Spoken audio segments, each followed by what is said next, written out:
एक अमीर खानदान का छोटा बेटा, थोड़ा शरारती पर दिल का साफ। तेयांग एक मासूम और भोली लड़की जो गांव के रीत रिवाजों में बंधी है। कहानी की शुरुआत राजस्थान की धूप में चमकते एक छोटे से गांव में तेयांग, जो एक सुंदर लड़की है, अपनी दादी के साथ रहती थी। उसकी आंखें बड़ी बड़ी और सपनों से भरी थी, लेकिन उसे क्या पता था कि उसका बचपन जल्द ही खत्म होने वाला है। दूसरी तरफ शहर के बड़े राजमहल जैसे घर में जंगकुक रहता था। उसके घर वाले पुरानी परंपराओं को मानते थे।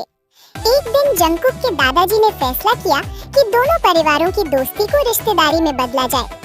विवाह का दिन नन्ही सी तेयांग को लाल जोड़ा पहनाया गया। उसके सर पर बड़ा सा घूंघट था। जंगकुक भी दूल्हे की शेरवानी में थोड़ा परेशान खड़ा था, क्योंकि दोनों को शादी का असली मतलब नहीं पता था। फेरों के वक्त जंगकुक ने तेयांग का हाथ थामा। जब दोनों ने एक दूसरे को देखा तो डर की जगह एक मासूम सी मुस्कान थी। अब से तुम मेरी दोस्त हो, जंगकुक ने धीरे से कहा, और तुम मेरे रक्षक, तेयांग ने शर्मा कर जवाब दिया। बड़ी हवेली का सफर। शादी के बाद तेयांग बड़ी बहू बनकर जंगकुक के घर आई। वहाँ की कड़क रीत रिवाज उसके लिए मुश्किल थे। हर वक्त घूंघट निकालना और बड़े बुजुर्गों की सेवा करना। लेकिन जंगकुक हमेशा उसके साथ था। जब भी तेयांग को डांटा जाता, जंगकुक कोई न कोई शरारत करके सबका ध्यान भटका देता। रात को दोनों छत पर बैठकर सितारों को देखते और अपनी स्कूल की बातें करते। मोड़। वक्त गुजरता गया, दोनों साथ में बड़े हुए। मासूम दोस्ती अब एक गहरे प्यार में बदलने लगी।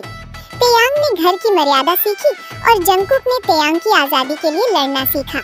उन्होंने दिखाया कि रिश्ता चाहे बचपन में जुड़ा हो, पर उसे निभाने के लिए समझ और इज्जत की जरूरत होती है। जहां जंगकुक और तेयांग अब जवान हो चुके हैं और उनके बीच का प्यार और गहरा हो गया है। धड़कनों का मिलन, बीतते साल और नई शरारतें। सालों बाद वो हवेली अब सिर्फ रीत रिवाजों का घर नहीं, बल्कि जंगकुक और तेयांग की मीठी यादों का गवाह बन चुकी थी। जंगकुक अब एक लंबा और गबरू जवान बन गया था और तेयांग की सुंदरता पूरे गांव में मशहूर थी। जब वो अपने सिर पर घूंघट लेकर चलती तो उसकी पायल की आवाज जंगकुक के दिल की धड़कन बढ़ा देती। एक शाम तेयांग हवेली की रसोई में दिए जला रही थी। तभी पीछे से जंगकुक ने दबे पांव आकर उसकी आंखों पर अपने हाथ रख दिए। तेयांग मुस्कुराते हुए, छोड़िए जंगकुक जी, कोई देख लेगा तो क्या कहेगा? जंगकुक उसके कान के पास छुपकर, कहने दो, अपनी पत्नी पर हक जताना कोई गुनाह तो नहीं। उस रात हवेली में उत्सव का माहौल था। सावन की पहली बारिश हो रही थी। तेयांग छत पर खड़ी होकर बारिश की बूंदों को महसूस कर रही थी। तभी जंगकुक हाथ में एक रेशमी लाल दुपट्टा लेकर आया। उसने बड़े प्यार से वो दुपट्टा तेयांग के कंधों पर डाला और उसे अपनी ओर खींचा। दोनों की नजरें मिली। वही पुरानी मासूमियत थी, पर अब उसमें एक गहरा इश्क भी था। जंगकुक ने उसका हाथ पकड़ा। बचपन में जब हमने फेरे लिए थे, तब मुझे इसका मतलब नहीं पता था, पर आज मैं हर जन्म में तुम्हारा हाथ थामना चाहता हूँ। तेयांग की आंखें भर आईं। मैंने तो हमेशा आपको ही अपना सब कुछ माना है। तेयांग आगे पढ़ना चाहती थी, लेकिन घर के बड़े इसके खिलाफ थे। जंगकुक ने समाज और परिवार के सामने अपनी बालिका वधू का हाथ थाम कर कहा, मेरी पत्नी सिर्फ इस घर की बहू नहीं है, उसके अपने सपने भी हैं और उसके हर सपने को पूरा करना मेरा धर्म है। उस रात ठंडी हवाओं के बीच जंगकुक ने उसकी पहली किताब भेंट की और वादा किया कि वो उसे दुनिया की हर खुशी देगा। कहानी का एक प्यारा मोड़। बारिश तेज हो गई थी। जंगकुक ने तेयांग को बाहों में भर लिया और दोनों बारिश में भीगते हुए मुस्कुराने लगे। पुरानी बेड़ियां अब टूट रही थी और एक नई खूबसूरत प्रेम कहानी जन्म ले रही थी। अब जंगकुक और तेयांग अपनी रिश्ते की उस मुकाम पर हैं जहां शब्दों की जरूरत नहीं पड़ती। एक नई सुबह, एक नया एहसास। हवेली की ऊंची दीवारों के पीछे अब पुरानी बंदिशों की जगह प्यार की ताजगी ने ले ली थी। जंगकुक ने फैसला किया कि वो तेयांग को शहर ले जाएगा, ताकि वो अपनी आगे की पढ़ाई पूरी कर सके और दुनिया देख सके। एक ठंडी सुबह, जब सूरज की पहली किरणें तेयांग के चेहरे पर पड़ रही थी, जंगकुक ने उसे जगाने के लिए उसके बालों में एक सफेद चमेली का फूल लगाया। तेयांग नींद में मुस्कुराते हुए, जंगकुक जी, इतनी सुबह ये क्या शरारत है?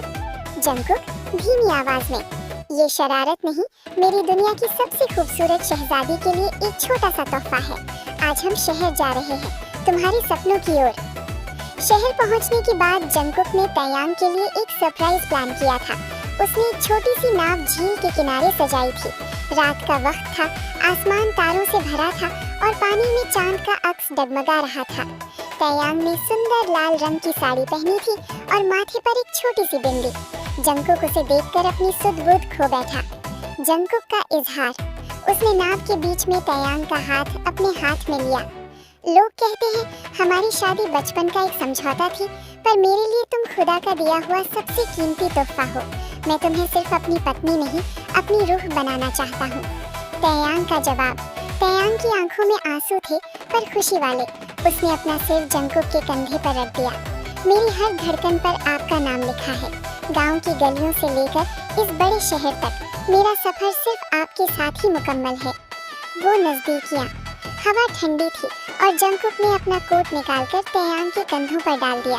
उसने धीरे से तयांग के चेहरे को अपने हाथों में लिया और उसके माथे पर एक लंबा रूहानी किस किया। तुम मेरी बालिका वधू हो सकती हो, पर अब तुम मेरी पूरी कायनात हो। जंगकुक ने उसके कान में फुसफुसाया। उस रात झील की लहरों के बीच दोनों ने एक दूसरे को फिर से वचन दिया कि दुनिया चाहे कितनी भी बदल जाए, उनका ये पवित्र बंधन कभी नहीं टूटेगा। तयांग ने अपनी पढ़ाई शुरू की और जंगकुक हर कदम पर उसकी ताकत बना रहा। उनकी मोहब्बत ने साबित कर दिया कि अगर साथी जंगकुक जैसा हो तो हर बंधन जन्नत बन जाता है। इंतजार की वो घड़ी। शादी की पहली सालगिरह का दिन था। हवेली को फूलों और दियों से दुल्हन की तरह सजाया गया था। तयांग ने गहरे नीले रंग की रेशमी साड़ी पहनी थी, जिसमें वो किसी अप्सरा से कम नहीं लग रही थी। उसकी आंखों में आज एक अलग ही चमक थी, एक ऐसा इंतजार जो सालों की मासूमियत के बाद अब मुकम्मल होने वाला था। जंगकुक उसे चुपचाप दरवाजे के पीछे से देख रहा था। उसने धीरे से आकर पीछे से तयांग की कमर के चारों ओर अपनी बाहें डाल दी।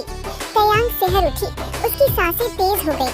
तयांग कांपती आवाज में, जंगकुक जी, सब इंतजार कर रहे होंगे नीचे। जंगकुक उसके गले पर अपनी ठुड्डी टिकाते हुए, पूरी दुनिया को इंतजार करने दो तयांग। आज का ये वक्त, ये लम्हा सिर्फ और सिर्फ हमारा है। मोहब्बत की गहराई। जंगकुक ने तयांग को अपनी ओर घुमाया। कमरे में जल रही मोमबत्तियों की मध्यम रोशनी उनके चेहरों पर पड़ रही थी। जंगकुक की गहरी आंखों में तयांग के लिए बेपनाह शिद्दत और चाहत थी। उसने बड़े धीरे से तयांग के चेहरे की एक लट को उसके कान के पीछे किया और अपना हाथ उसके गाल पर रखा। तयांग ने अपनी पलकें झुका ली। उसकी धड़कनें अब जंगकुक को साफ सुनाई दे रही थी।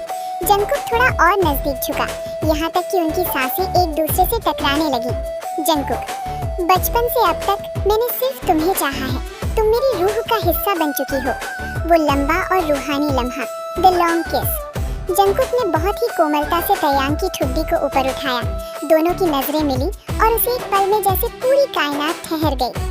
जंगकुक धीरे धीरे आगे बढ़ा और अपने होंठ तयांग के कांपते हुए गुलाबी होठों पर रख दिए। ये एक लंबा और गहरा चुंबन था, किस था, जिसमें सालों का इंतजार, बचपन की वो मासूम दोस्ती और अब जवान होती मोहब्बत की सारी तपिश शामिल थी। तयांग ने अपनी पलकें झुका ली और उसकी धड़कनें अब जंगकुक को साफ सुनाई दे रही थी। उन दोनों ने अपनी आंखें मूंद ली और जंगकुक के कंधों को मजबूती से थाम लिया। उसे एक लम्हे में दुनिया का हर शोर शांत हो गया। सिर्फ उनकी तेज चलती धड़कनें और रूह का सुकून बाकी था। वे दोनों उस खूबसूरत एहसास में पूरी तरह खो गए। वो चुंबन सिर्फ दो शरीरों का नहीं, बल्कि दो ऐसी रूहों का मिलन था जो सदियों से एक दूसरे के लिए बनी थी।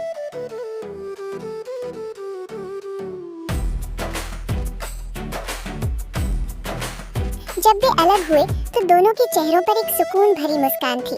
जंगकुक ने तयांग के माथे को चूमते हुए उसे अपने सीने से लगा लिया।